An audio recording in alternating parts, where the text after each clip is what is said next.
Don't thank me, Jamie. You didn't do this one. Maybe you didn't do this crime, but we both know you're not innocent.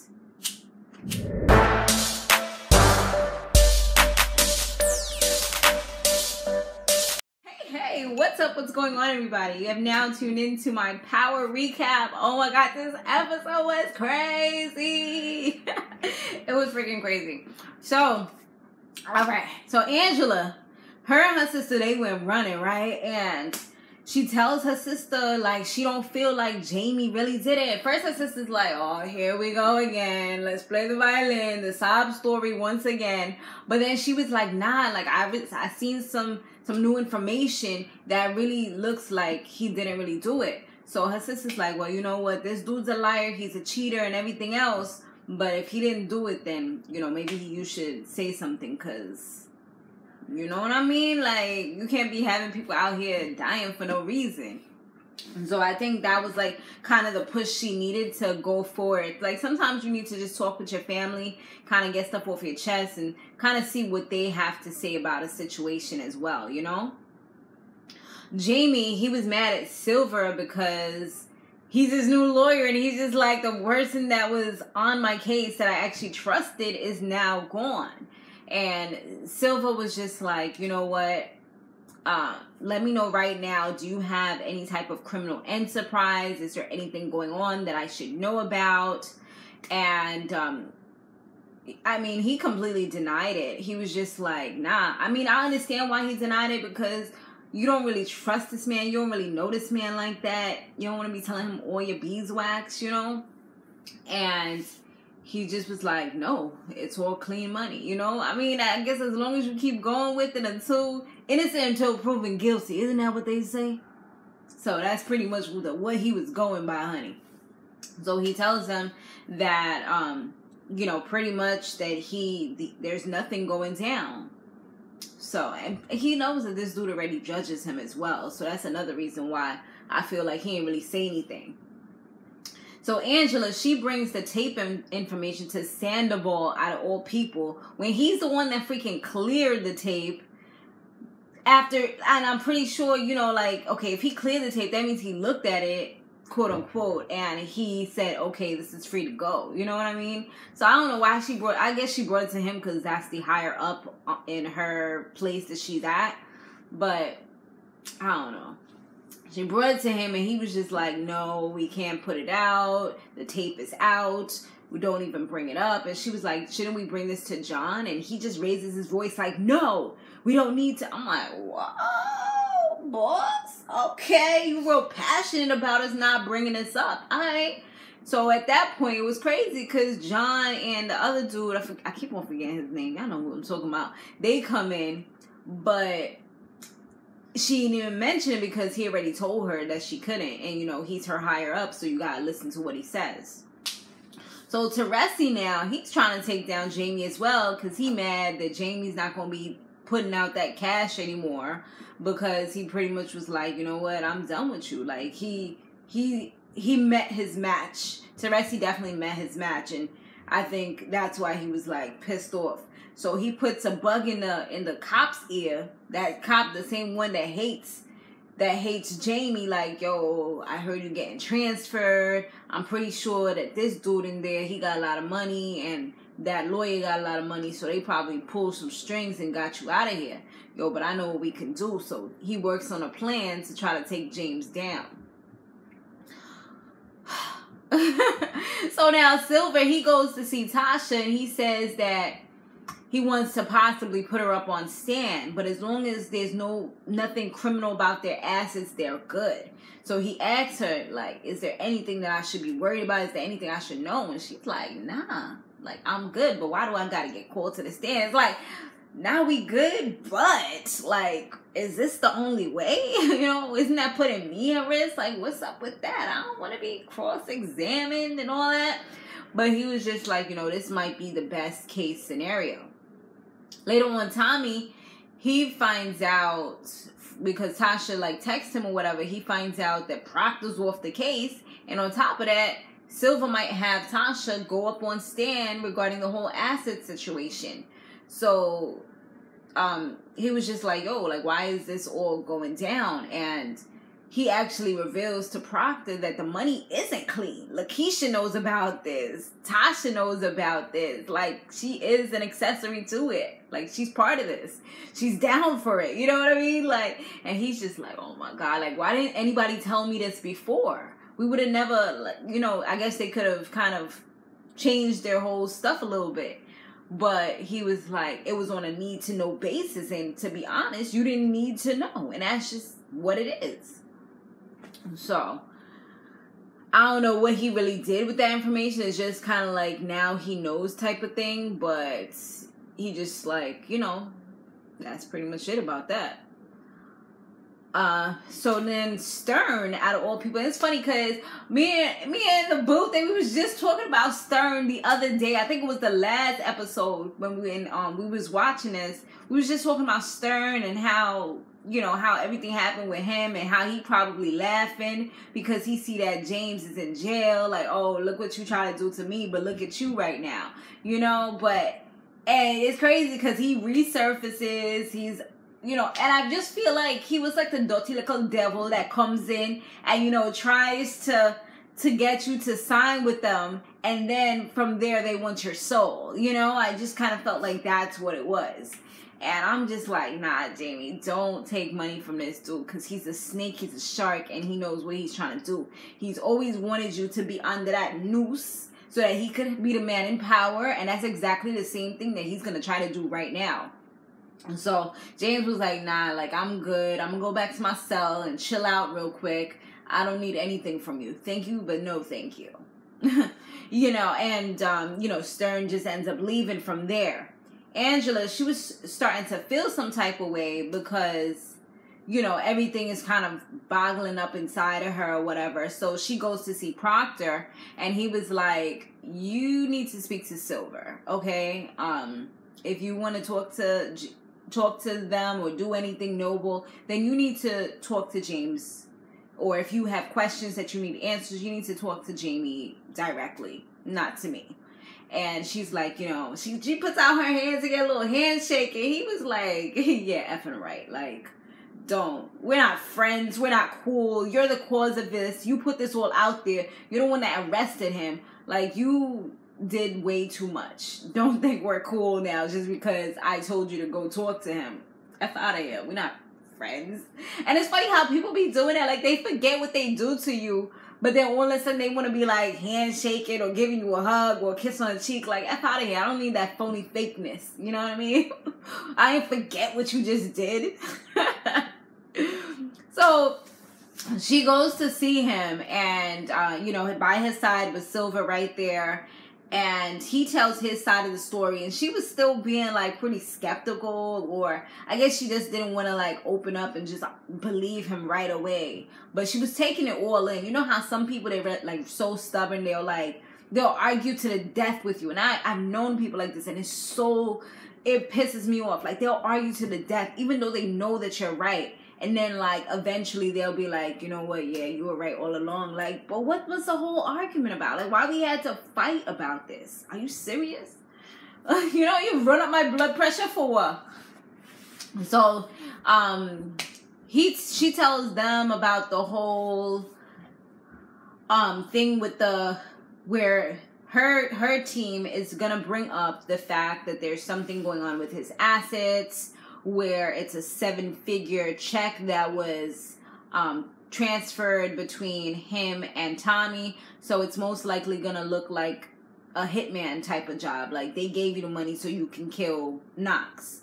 And as soon as, she didn't even have to say the whole full entire thing. She just said, like, okay, there was a check which went between you and Tommy, and they're going to use that. As soon as she said that, Silver just kind of knew, like, okay, so they're going to try to use the RICO case against him and build it off of that. Okay, thank you. I need to speak with my client. Goodbye. You know, we're going to talk a little in private. Yo, all right, the next scene had me like, oh, Julio, okay. I mean, looking at Hispanic guy, like, okay, I see you, boo. Ya tú sabes? I mean, Julio was busting it down, honey. I mean, he was a beast. When he was giving it to that Asian girl, I was just like, yo, this is crazy. Yo, that's the kind of porn that I need to see, honey. Like, I need to watch some stuff like that. Like, that joint was looking like real official, like not all that fake, like, ooh, ooh, baby, yeah. No, that was some get it, I was just like, yes, we need to see some sex, because this show has got me into like, okay, Angela and Ghost was going at it, you know, going hard. He was giving it to her hard all the time. Then it was nobody else really doing it like that. I mean, we seen a little Tasha and I mean, not Tasha, Lakeisha and Tommy action, but it was nowhere near what, you know, them two was doing. So I was like, okay, coolio, get it. He probably gonna have mad chicks knocking on his door. The girls from back in the days gonna be trying to talk to him again. He's gonna be like, I saw you on Power, boo. But anyways, all right. So the Asian chick, she tells him that she's seen like Dre talking to the Dominicans. They've been coming to the shop a lot lately. So, you know, he's starting to see like stuff ain't looking too right. And I think they were saying that he's supposed to be getting more work to give to the Hispanic guy, something like along those lines. So he putting stuff together in his head and taking mental notes, and he's just like, you know, I know you could tell by his face that he had like a bad feeling about everything that's going down. So it looks like Tyreek did end up having sex with that chick, because he pretty much told Tommy, like they had a little talk. He's just like, you know, when did you end up having sex? And he was like, why? Something go down, you ain't let me know? And he was like, you know, I told you to tell me. He was like, well, something happened not too long ago at a party.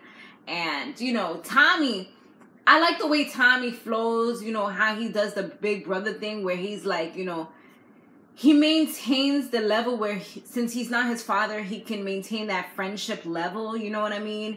And be able to still get information from him. And he just kind of takes mental notes and does what he has to do in the background. You know what I mean?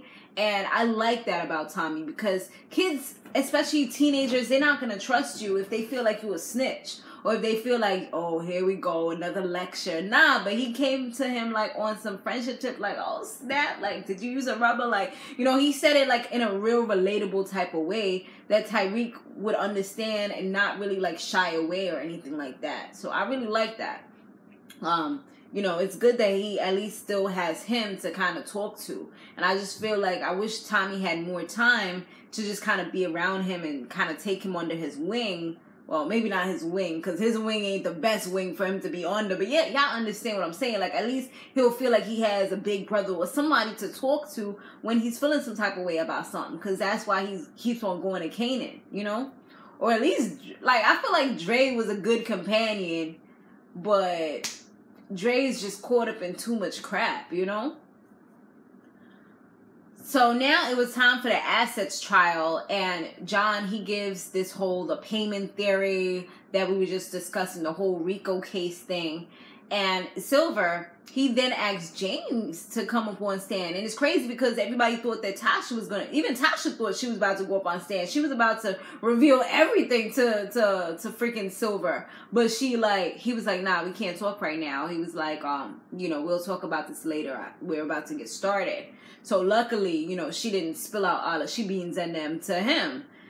So now when Sandoval ended up cross-examining Jaime, he just made everything look so bad and just kind of painted him as this nasty, dirty killer. And it was messed up because his daughter and son was there. I mean, Tyreek looked uninfected either way. And when his father said he wants to come home to his kids, he kind of was like, yeah, okay. Like, F out of here. Like, you wasn't even there when you was out of prison. Now you want to talk about you coming back to us? Please, Pop. He had that face like, yeah. So when that was done, Silver just kind of let him know that there's a whole slew of things that they're going to need to do in order to make sure that he's a free man, or try to attempt to make him a free man. And these things are going to cost money. Like, they're going to need forensic people. They're going to need like a whole bunch of people to kind of testify and things like that. So, you know, it's definitely something that he had to kind of think about because all his assets are frozen. So it's like he can't really, there's not really much that he could really do. So while there was like a little like, I think it was like a recession or something, like they were just kind of like chilling out for a minute, and Tasha was in the hallway, and Stern, he went to go see her. He like is once again trying to be the stinky little devil and just kind of offer her money because he knows that they're in a bad situation. And that's how the devil will do. I mean, they see that you in a tight spot and they're like, you know what? She'll sign her life away to me right now and I'll own her. So, you know, he's like, maybe because she's the one that's really affected because he's in jail. So he's not affected as much. But she's the one out there. She's used to living a certain lifestyle. And he knows that things are frozen. So what are they doing? How are they living? How are they surviving? You know what? Dun, dun, dun, dun, Stern to the rescue. So he comes. He makes his little proposal. She's just like, nah, you know, I'm good. Thank you, but no thank you. Well, he was like, you know what? Let me give you my card just in case, okay? So she takes the card, kind of looks at it, looks like she's contemplating it, and I'm like, no, girl, you don't need that dirty devil's money. You don't need it. Just keep on doing something else. Try to work. How about that? You know, like do something else with yourself. At least if you try to get a job, you get a little bit of money in. I mean, what happened to those days? She just so caught up in being a not mobster, but a drug dealer's wife that, you know, I don't even see her really stepping up to do anything else, you know? Doesn't she have an degree in accounting or something like that? Like, you can legit be an accountant, at least for a little while. Or, you know, I just feel like she's just so used to this, just like not doing anything. Anyway, so Dre, he's opening up a new spot, and Tommy, he goes to see him. He was cool with him at first, you know, let him tell him about what he's doing and all that. And then he addressed him about the whole Tyreek situation, because Tyreek actually mentioned that he went with Dre to a party, and that's where he ended up having sex with this chick.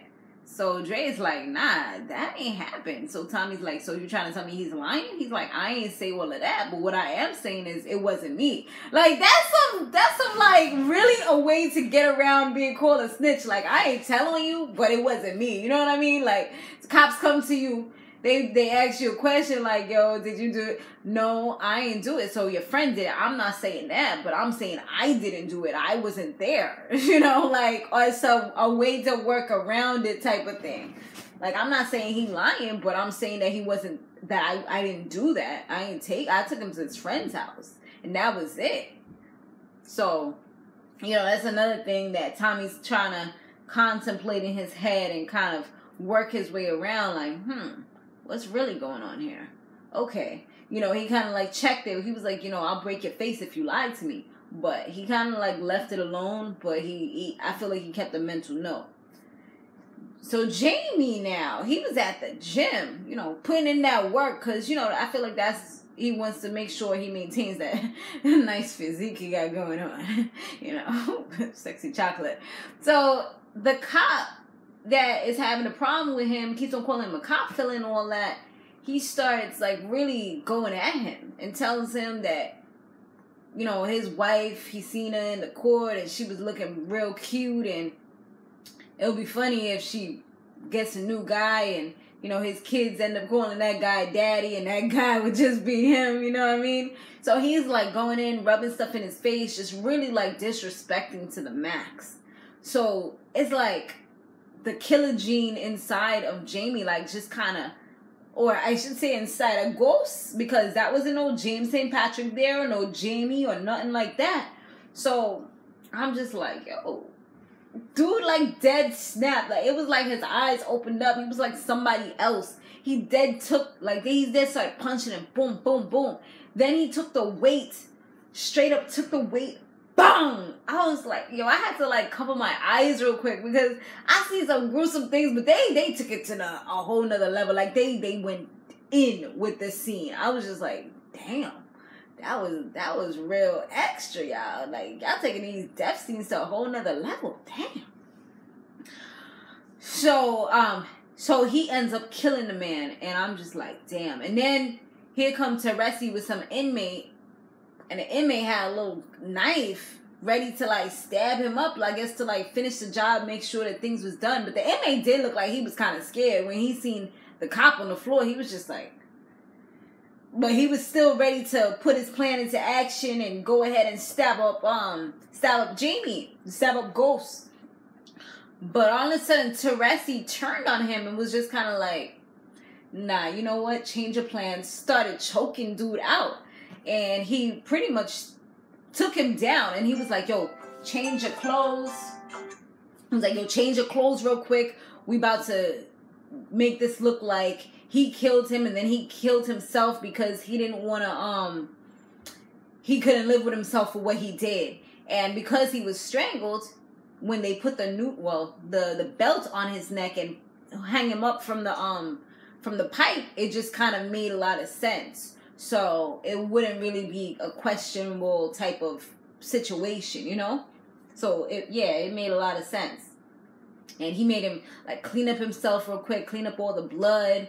I'm like, damn, yo, they came right in time, because you know once blood dries, it start looking all red on your skin and stuff. But you know, he wiped it off mad quick.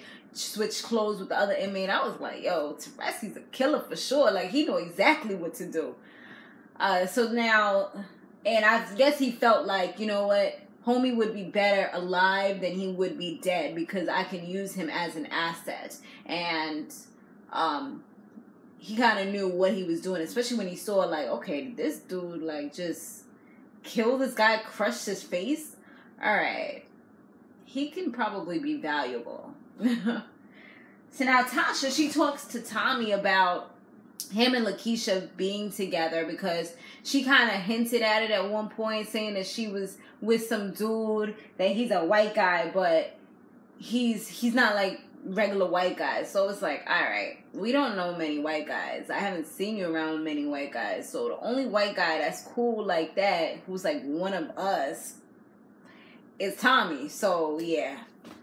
So she addresses him about that, and he's just kind of like, you know, and she's like, all right, so she addresses him, and he finally admits it after she's like, you know, she said that some white boy is hitting it right, and he's like, oh shit, she said I'm hitting it right, but he's like, you know, he reveals it, and she was like, but what about Holly? Like, how you even go look for her after I told you she was pregnant? And he was just like, that's when he reveals everything about Holly and how he killed her, because she thought she had killed Ghost. So he just did what he had to do, and she was like, she understands, and they're a family, they gotta protect each other, so she's not gonna judge him because of it. But she was like, you know what, you gotta keep Lakeisha in check. He was like, but he doesn't know if he can really be what she wants him to be, because obviously she caught feelings, but he's just on his like, I just want to get the poom poom, you know what I mean? Like, I just want to get the goods and bounce, you know, get what I need, and that's it. I ain't trying to be all extra with it, because look what happened. Like, I ain't built to be in a relationship. But she's like, you got to stick around, keep her happy, because if she talks, we all go down. And you know, a broken heart, honey. Broken heart will do all kind of crazy, messed up stuff. I mean, just look at Angela. He left her, and look what she did. She found any way to take him down, but she didn't know it was going to go this far. So now was the second part of the trial, and Angela, surprisingly, she was called up to the stand.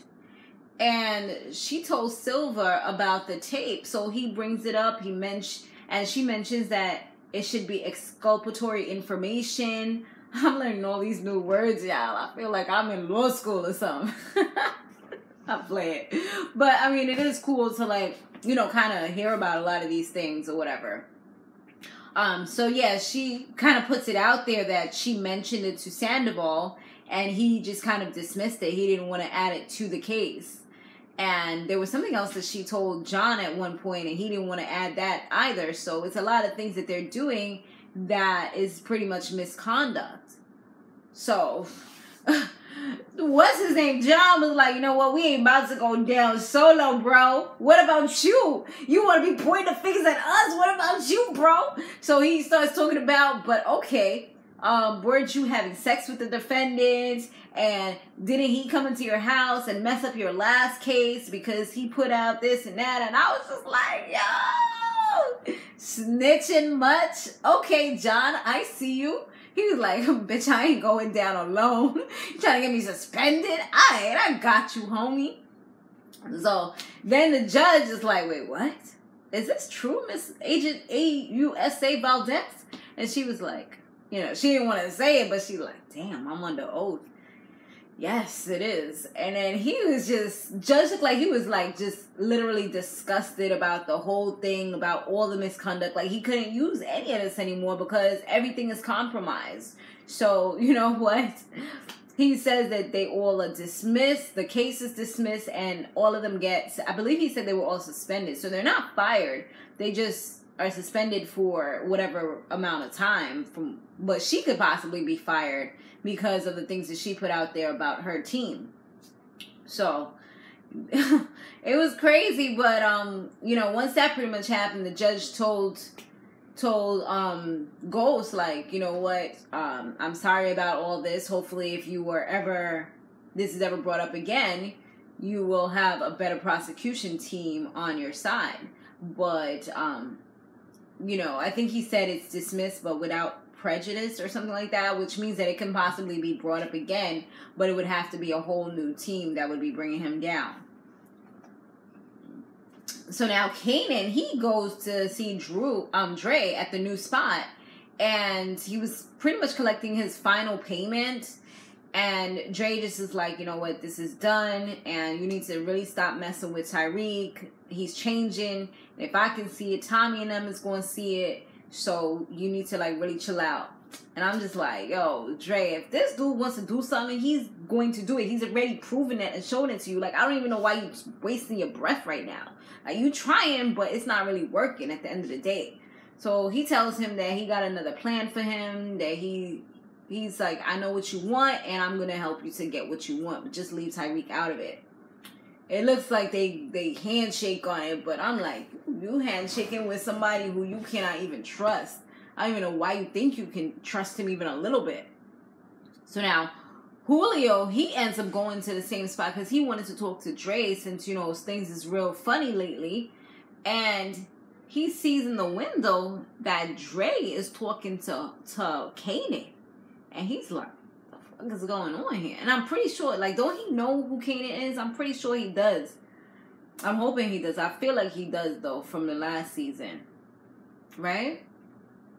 So, you know, he kind of looks, but he don't really say nothing. I'm like, please don't let them see him. But I don't think they saw him. I think he just kind of gathered all the information in so he can go back to who he needs to go back to and just kind of say what he saw. And I'm really hoping he gets it back to the right people and they don't kill him off. I'm worried about Julio. Like, I feel like his days is numbered.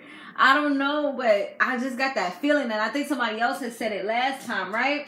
I didn't even do shout-outs from last week because I'm, like, so into this freaking crazy episode. But I'll do it in a minute. I'm going to just get to it.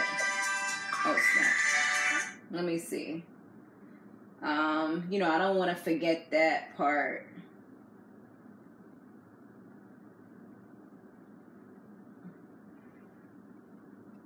Okay. So, anyways, let's finish this up and then I'll do that. So, yeah, everyone pretty much got their walking papers, they little yellow slip. But like I said, I don't think they all got really fired. I think they just had to, like, take their little box, you know, with their little box and be out. I remember when I got laid off and I had that stupid little box. Well, no, I didn't take no box home. I took, like, a computer home and a whole bunch of other stuff. But, so, yeah, but I've seen a lot of people with those little boxes, like, being out with the paper boxes. That's from the Staples. Or wherever you get your paper from. But he tries to like pull on her arm real quick because she was being silent because she had to be in the elevator with him out of all people. And he's like looking at her, but she's keeping her head straight, like, F you. Like, F you, my nigga, like, really. And she just got her thing, you know, holding her little box. He's holding his little box, and when she's walking away, I think he like grabs her real quick, like, oh, you know, you just let out a killer.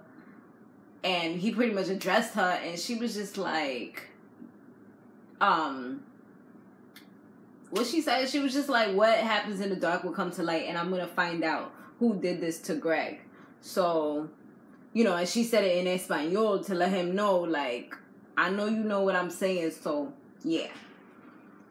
Tasha gives Terry a quick thank you for everything, because now she knows that James is going to be getting out of prison, and the way they were holding on to each other was kind of sensual. I was like, oh gosh, don't tell me something about to go down with the two of them now. And he's like, you know what, you know, they have a little conversation. He does ask her what she was trying to tell him, but she was like, oh, it's nothing, like, don't worry about it. Forget it. And then he's like, you know what, here's my card. And he giving her them little googly eyes. He was like, you know, if you ever need advice, to talk, anything, here's my card. Just, you know, hit me up. I'm like, look at you. You judging this man like crazy, but yet you trying to take his wife. She don't want you. She don't want a man that's on the straight and narrow. Maybe you might be a space saver real quick, but she don't want you. She want that thug money, honey. I mean, because James is trying to go straight and narrow, and she's like all against it. So I don't think you have enough money for her. I mean, but then again, she was about to be with Sean, and Sean don't got nothing. So maybe she would do it for love. So now Teresi and James, they are now bonded by blood or death, whatever. They're bonded, right? Because they helped each other out. Well, Teresi helped him, even though Teresi was the kind of like the one who kind of started it all. But anyways, they bonded now, and Teresi, before Ghost leaves, he gives him a phone. Like, can you give this to Tommy for me? And he's like, why you keep on like going in to talk to Tommy so badly? What's up? This is a second request. He was just like, you know, his father or something. He was like, something like that. And I'm pretty sure now that I'm putting stacks together, that this dude is probably his father, you know, and he wants to reach out to him and let him know. And he kind of was like, you know what, just give him this, and if you don't, I'll tell everybody what happened, what the real situation was, and you'll be back in here with us, okay? So Tommy, he kind of like went off the grid real quick. I think it had something to do with the Dominicans, but I'm not really sure. I kind of like, I don't know. Like, I just know he gave the old boy he got a new car from this dude, some guy, one of his workers, and he gave him his phone, and he was like, what if I need to contact you? He's like, you won't, or something along those lines. I'm just like, what? So now Kanan's cousin, she's back, and the cop, and she freaking, and her name is on the tip of my tongue, but I'm like, I don't want to like sit here and think about her name real quick. But yeah, she is back on her kidnapping thing, where she pretty much, I think that Tyreek went to go see Kanan real quick, and she ends up being there and probably like tied him up or whatever, because she's like, she of course she knows a lot of things because she's in law enforcement, so she already knows that dude is coming out of jail. So she put things together real quick, and she's like, it's on again, like, we can do this. And Kanan looked like he's down for whatever. He's ready because she has a plan to like try to get the money from him. And I'm just like, yo, this is crazy. Y'all is really doing the most. But things is about to really come to light for real. Like, now Tyreek's about to know he was dealing with the devil all his time. And then on top of that, freaking Tasha, she ends up calling Stern. And I'm just like, I know this isn't going to be good. This is going to come back and bite them in the booty. Like, seriously. Alright, so let me do the shout-outs real quick before I go. Even though I usually do it in the beginning.